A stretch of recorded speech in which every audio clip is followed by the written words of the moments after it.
In the dusty hills of eastern Nigeria, where the Harmattan wind still carries whispers of forgotten promises, Chukwuma returned to his ancestral village after 12 years in Lagos. He had built a life there, a steady job in IT, a sleek apartment in Lekki, and Adaora, the woman he planned to marry next Harmattan. The village called him back only because his father's compound needed tending after the old man's passing.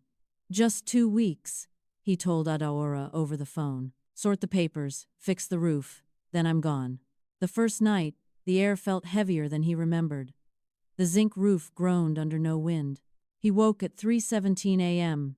to the soft patter of bare feet on the earthen floor outside his room. When he opened the door, nothing.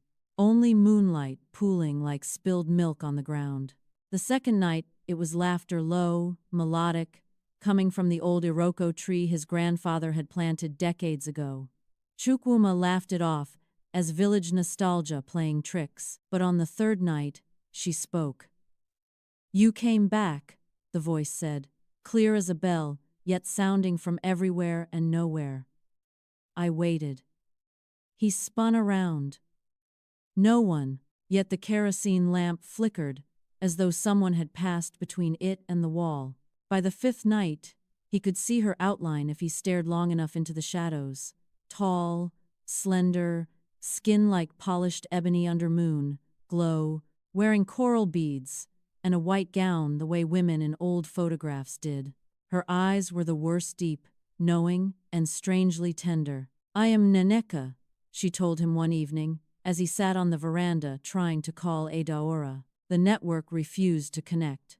"Your great-grandfather promised me to his firstborn son's line. The promise was sealed in blood and kola. You are that line." Chukwuma felt ice slide down his spine. "I don't know any Nneka. I don't believe in this." "You don't have to believe," she answered gently.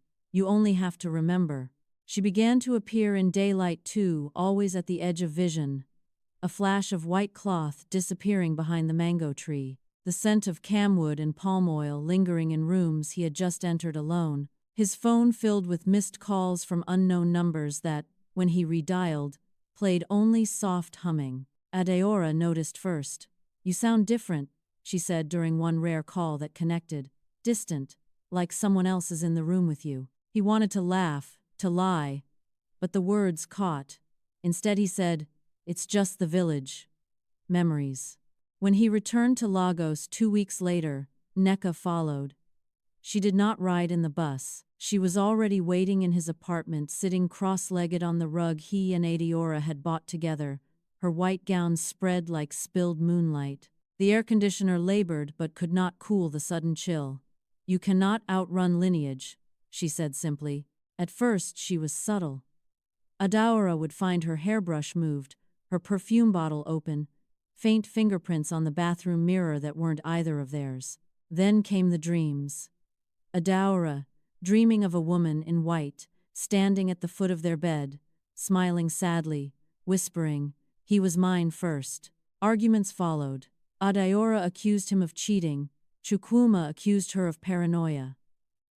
The flat that once echoed with laughter now rang with silence and suspicion. One night, desperate, Chukwuma drove to see Dibia Eze, an old Dibia his father once consulted. The old man listened, smoked his pipe, and said only, "The spirit wife does not leave unless she is given what was promised, or unless the living wife is strong enough to claim what is hers." Chukwuma returned home at dawn. Adaora sat on the couch, eyes red, a small clay pot of water and alligator pepper between her knees, an offering she had learned from her own grandmother. "I saw her," Adaora said quietly. "She stood right here and told me she loved you before I was born. She said she waited lifetimes." Chukwuma knelt. For the first time, he spoke to Nneka aloud, voice cracking. "I honor the promise my ancestor made. But I choose this life. I choose her. If you are family, then let me live." The room grew still. The lights dimmed, then brightened. A soft sigh moved through the curtains like wind through dry leaves. Nneka appeared one last time, fully visible now, beautiful and sorrowful. She placed a single cowrie shell in Adaora's palm. "Keep him safe," she said. "The road is long, and promises have long memories." Then she was gone. The apartment felt lighter. The air conditioner hummed normally again. Adaora closed her fingers around the shell. Chukwuma never spoke of it again. But sometimes, when he traveled back to the village, he left a small dish of cola and gin beneath the iroko tree. Not out of fear. Out of respect. And Adaora, strong, fierce Adaora, kept the cowrie shell on her nightstand. A quiet reminder that love, even across worlds, must sometimes negotiate its borders. Have you ever felt the weight of an old promise you never made? Or sensed a presence tied to your bloodline that modern life can't quite explain away? Share your own story of ancestral echoes, strange dreams, or unexplained encounters in the replies. I'd love to read them. Some ties refuse to be broken. Some stories refuse to stay buried. What's yours?